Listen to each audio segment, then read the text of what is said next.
लिए बिल्कुल विशेष योजना है हमारी महिला शिक्षिकाएं, जिन पर की पारिवारिक जिम्मेवारी के साथ साथ वह अपने समाज को में महत्वपूर्ण योगदान दे रही हैं। आधी आबादी की बात है और आधी आबादी प्रिंट मीडिया से आए हुए हमारे सारे पत्रकार बंधुओं को मैं सबसे पहले हार्दिक अभिनंदन करती हूँ। मेरा नाम डॉक्टर दिव्या ज्योति है। मैं आज आप लोगों को ग्लोबल आइकॉन अवार्ड 2026 के माध्यम से बताना चाहूंगी कि यह ग्लोबल आइकॉन अवार्ड का जो प्लेटफॉर्म है, यह बिहार में हमने हमारे शिक्षकों के सम्मान में, उनके गौरव में स्थापित किया है और शिक्षकों को एक महत्वपूर्ण प्लेटफॉर्म मिले। जो शिक्षक बिहार में काफी लंबे समय से उपेक्षित होते आए हैं, शोषित होते आए हैं, जिनको कभी उचित सम्मान नहीं मिला, कभी जिनके साथ पूर्ण न्याय नहीं हुआ, आज मैं ग्लोबल आइकॉन अवार्ड के प्लेटफॉर्म से उन सबको वह सम्मान, वह प्रतिष्ठा जो बिहार के गौरव के रूप में उन्हें मिलना चाहिए थे, उनको देकर बिहार में एक संदेश देना चाहती हूं कि शिक्षक समाज जो सर्वोच्च स्थान रखने का हकदार है, जिसके कारण हमारे समाज की रीढ़ है, नींव है, जो हमारे बच्चों का भविष्य बनाते हैं, जो बिहार के भविष्य के कर्णधार हैं, आप बहुत ज्यादा समय तक उनको इग्नोर नहीं कर सकते हैं। आपको शिक्षक समाज की ताकत को पहचानना होगा। आप शिक्षकों को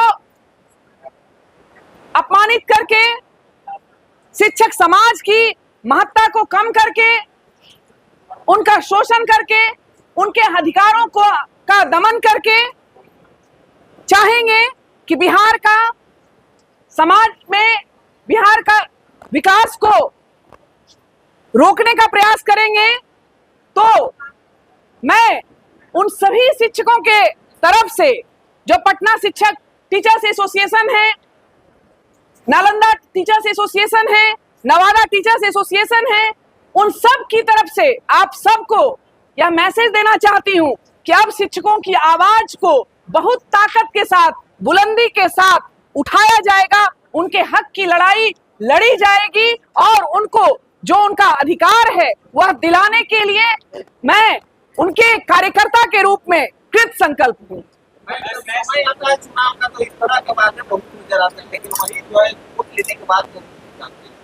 यह तो आपको उनसे पूछना होगा जो आज तक शिक्षकों का प्रतिनिधित्व कर रहे थे।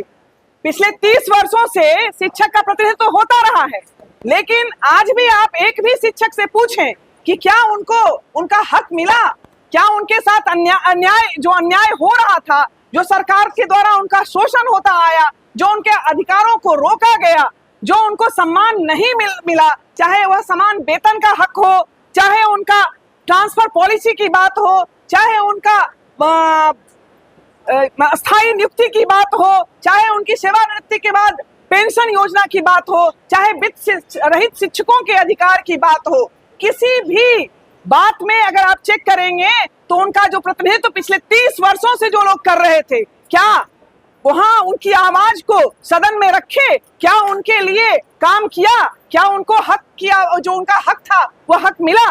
या तो प्रश्न उनसे पूछा जाना चाहिए, बिल्कुल पूछा जाना चाहिए। जो शिक्षक हैं उनका आज पारिवारिक दयनीय स्थिति हो चुकी है, बहुत से लोग जो है वोट पे आ गए हैं, क्या उनकी आवाज आप उठाएंगे? बिल्कुल उनकी आवाज उठाई जाएगी। आप सोचिए कि सरकार का दुर्भाग्य है कि जब बिहार में शिक्षा का प्रसार करना था तो 90 के दशक में जब शिक्षा का प्रसार करना था तो आपने वित्त रहित शिक्षा नीति लाया और वित्त रहित शिक्षा नीति के माध्यम से आपने अपने शिक्षा का तो प्रसार किया, लेकिन जो शिक्षकों के साथ न्याय होना चाहिए था वो तो उनको तो एक मजदूर का भी हक नहीं मिला।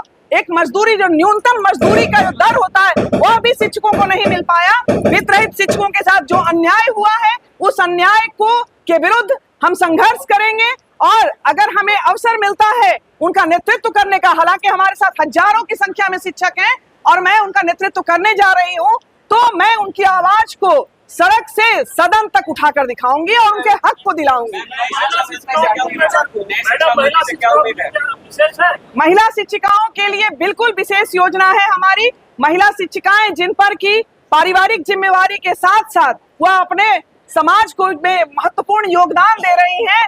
आधी आबादी की बात है और आधी आबादी जो इस समाज के निर्माण में जिनकी पूरी ताकत लगी हुई है, उन महिलाओं के लिए मैं स्पेशल पारितोषिक की मांग करती हूं। उनको वेतन के अतिरिक्त पारितोषिक मिलना चाहिए, उनको सुरक्षित वातावरण मिलना चाहिए। उनकी जो ट्रांसफर पॉलिसी है हमेशा उनके पारिवारिक स्थिति को देखकर करनी होगी। उनको सुरक्षित जगह पर उनका नियोजन होना चाहिए, घर से नजदीक उनका ट्रांसफर होना चाहिए, परिवार से वह अलग ना हो, काम भी करें और परिवार का देखभाल भी करें। यह महिलाओं के लिए बहुत जरूरी है। साथ साथ शिक्षक बहाली को रोका जा रहा है लगातार जी, क्या कहें?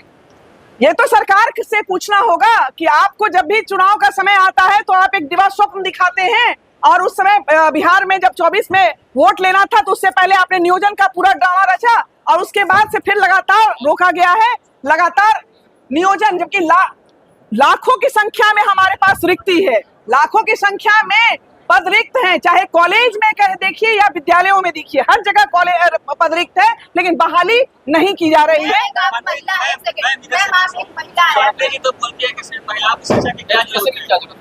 महिलाओं को शिक्षा की क्या जरूरत है? कौन बोलते हैं? शिक्षा मंत्री, अगर शिक्षा मंत्री बोलते हैं तो ऐसे शिक्षा मंत्री का आप लोग पूरा समाज बहिष्कार करेगी, आधी आबादी उनका बहिष्कार करेगी। उनका ये तो अफसोसजनक है। अगर ऐसा शिक्षा मंत्री होगा तो हम तो ऐसा हालांकि